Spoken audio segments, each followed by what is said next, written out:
to pogre weche manyien matimore kaunti mano malamu matere nyaka kaunti ma Kilifi. E kinde makoth medo chue e gwenge mopogore pachoka. Tend kaunti ma Kilifi kokale Migago mar pur jiwo jodak e kaunti no mar mondo mi gidonje pith mar olemo mabiro konyogi e yor pur gi ohala. Kolose gwenge matezo e kinde nyisruok mag gige pur manag bende geto rowere. Apisa mochung'ne chenro mag pur Kilifi Tego owacho ni tend kaunti ma Kilifi ochako pogo kodhi mag maembe, machungwa, nas kod njugu. Jopur moheo 5,000 oseyudo kothe makamago. Rowere ijiwo mar mondo mi obede ong'ala manyime e donje pur gi ohala kaluwore ni mano ema bende biro ndiko gi e tich.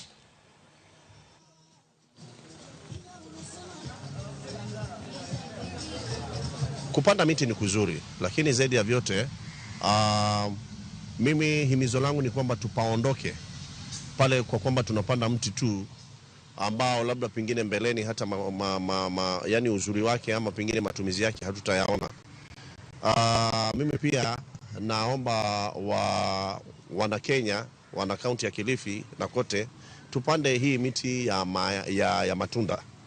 Unajua mti wa matunda kama kwa mfano mwembe utakupatia matunda na baadaye pia ambao utakupatia, kuliko kupanda mti ambao ni mti tu ambao labda pengine hautakupatia manufaa in the next like 10